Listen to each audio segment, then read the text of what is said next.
नई कला नूतन रचनाएं, नई सूझ नूतन साधन, नए भाव नूतन उमंग से वीर बने रहते नूतन। नमस्कार, जय श्री राम साथियों।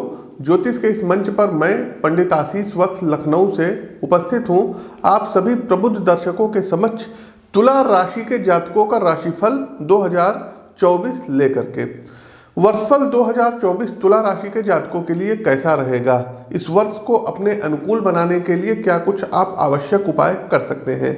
इसके साथ साथ दर्शकों, आपके जीवन के विभिन्न पहलुओं पर इस वर्ष क्या प्रभाव पड़ेगा, जैसे कि आपका वैवाहिक जीवन कैसा रहेगा, आपका आर्थिक पक्ष कैसा रहेगा, आपका करियर कैसा रहेगा, आपका व्यापार कैसा रहेगा, वैवाहिक जीवन कैसा रहेगा, हेल्थ आपकी कैसी रहेगी। तो इन सभी विषयों पर प्रकाश डालेंगे। आगे बढ़ने से पहले बता दें कि प्रस्तुत राशिफल आपकी चंद्र राशि व आपकी नाम राशि दोनों पर संयुक्त रूप से आधारित है। प्रिय दर्शकों, यदि आपको अपनी पत्रिका का विश्लेषण कराना है तो लखनऊ में आप हमसे मिल सकते हैं। स्क्रीन के दिए गए नंबरों पर मैसेज करके आप फोन करके जानकारी ले सकते हैं। प्रत्येक माह हमारा दिल्ली आगमन होता है, तो दिल्ली में भी आप हमसे मिल सकते हैं। आगे बढ़ते हैं साथियों, और तुला राशि के जातकों ओवरऑल 2024 कैसा रहेगा, इस पर एक नजर डालते हैं, फिर सेगमेंट वाइज आगे बढ़ेंगे।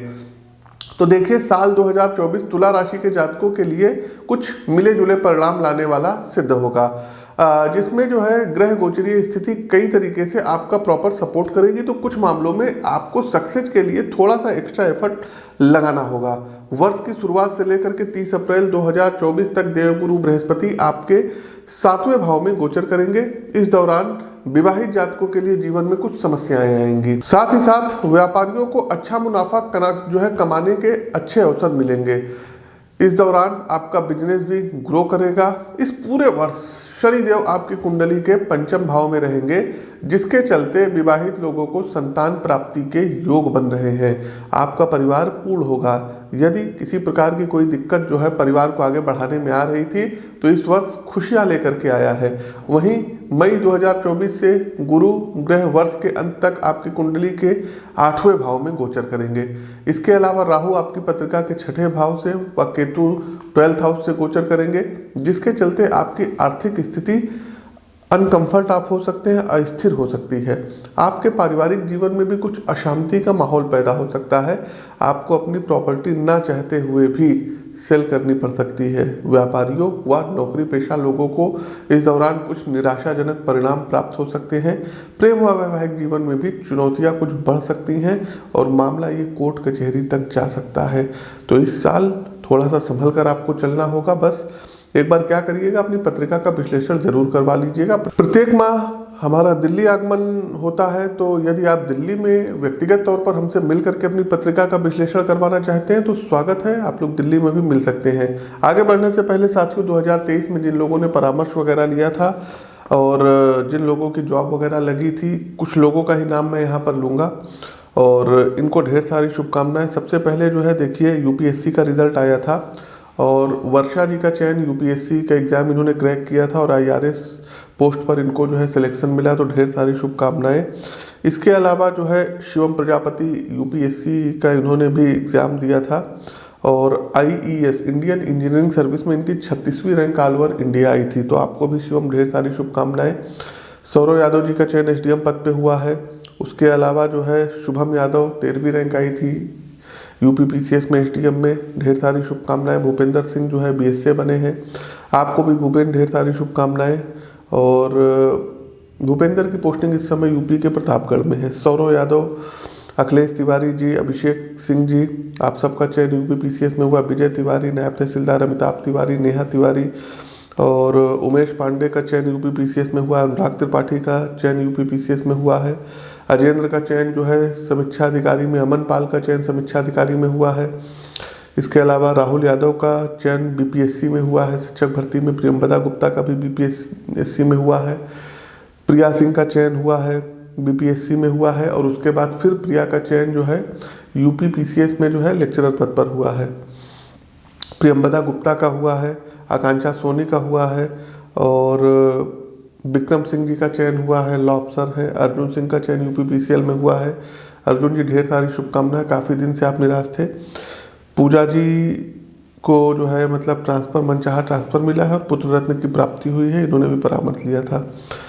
तो ये सब है। आकाश भारद्वाज है और पीयूष प्रकाश है, महेंद्र वर्मा है, हितेन कुमार है, शिवम प्रजापति है, मीनल है, तो तमाम लोग हैं दर्शकों, इन लोगों को ढेर सारी शुभकामनाएं। और अब हम आगे बढ़ते हैं प्रॉपर तुला राशि के जातकों, आगे बढ़ते हैं फाइनेंस राशिफल 2024 तुला राशि के जातकों के लिए कैसा रहेगा। तो आर्थिक रूप से यह वर्ष आपके फेवर में रहेगा तथा आर्थिक रूप से आप मजबूत होकर के निकलेंगे। एकादश भाव पर शनिदेव की पूरे वर्ष दृष्टि रहेगी, जिससे आपकी फाइनेंशियली सिचुएशन पूरे वर्ष सकारात्मक रूप से स्थिर बनी रहेगी। आपके पास धन आएगा, शनै शनै आएगा। यही नहीं, आपके द्वितीय भाव पर भी शनिदेव की कृपा दृष्टि बनी रहेगी, जिसकी वजह से आर्थिक उन्नति के योग बनेंगे और आप वित्तीय तौर पर काफ़ी मजबूत बनेंगे। वर्ष की शुरुआत बढ़िया रहेगी। शुक्र और बुध द्वितीय भाव में रहेंगे, जो आपको वित्तीय तौर पर कुछ नया करने के लिए आपके मन में प्रेरित करेंगे। सेनापति मंगल की कृपा से मार्च, अप्रैल और अगस्त के बाद का समय वित्तीय तौर पर अच्छा दिखाई देता है। भगवान सूर्य नारायण की कृपा भी आप पर बनी रहेगी, जिससे अगस्त के महीने में आपको सरकारी क्षेत्र से लाभ के योग बनेंगे और आप वित्तीय तौर पर मजबूत स्थिति में आ जाएंगे। सरकारी अधिकारी आपकी योजनाओं में सहयोग करेंगे। इस वर्ष किसी इंश्योरेंस के थ्रू, किसी पॉलिसी के थ्रू, किसी एफडी या आरडी के थ्रू आपने यदि पहले कहीं निवेश किए हैं तो धन प्राप्ति होगी। साथ ही साथ कोई प्रॉपर्टी वगैरह आप लोग सेल करेंगे, उसके कारण भी आपके पास कुछ धन आ सकता है। तुला राशि के जो जातक रेंटल चीज़ों पर जो है फोकस ज़्यादा रहते हैं, उनके पास भी धन लाभ की स्थिति इस वर्ष अच्छी बनी हुई है। अब आते हैं कार्यक्रम का अंतिम पड़ाव, आता है उपाय कि उपाय क्या करना होगा। तो सबसे पहले तुला राशि के जातकों, आप मंत्र देख लीजिए। देवगुरु बृहस्पति का मंत्र है ओम ऐं क्लीं बृहस्पतये नमः। तुलसी की माला से प्रत्येक दिन 108 बार इस मंत्र का आपको जाप करना होगा। दूसरा साथियों, 7 गुरुवार आपको पीपल के वृक्ष पर पीला धागा 7 बार लपेटना है, ओम नमो भगवते वासुदेवाय बोलते हुए, और अपने मन में अपनी विशेष को आपको दोहराना है।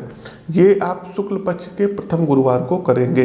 तीसरा एक आप लोगों को जो है उपाय करना है, एक अपने जो है, चूंकि आपकी तुला राशि है तो अपने राशि का रत्न पहन लीजिए। एक फायर ओपेल रत्न आता है, इसको चांदी में बनवा करके राइट हैंड की मध्यमा उंगली में, मिडिल फिंगर में धारण कर लीजिएगा।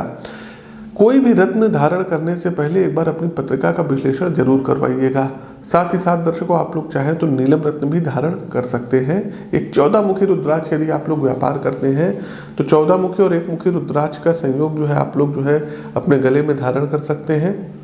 इसके अलावा वर्ष में 1 से 2 बार आप लोगों को रुद्राभिषेक कराना होगा, और हो सके तो इस वर्ष आप लोग जाइए और रामेश्वरम तीर्थ जा करके आप लोग दर्शन कर लीजिएगा। तो ये कुछ उपाय हैं जिनको आप कर सकते हैं।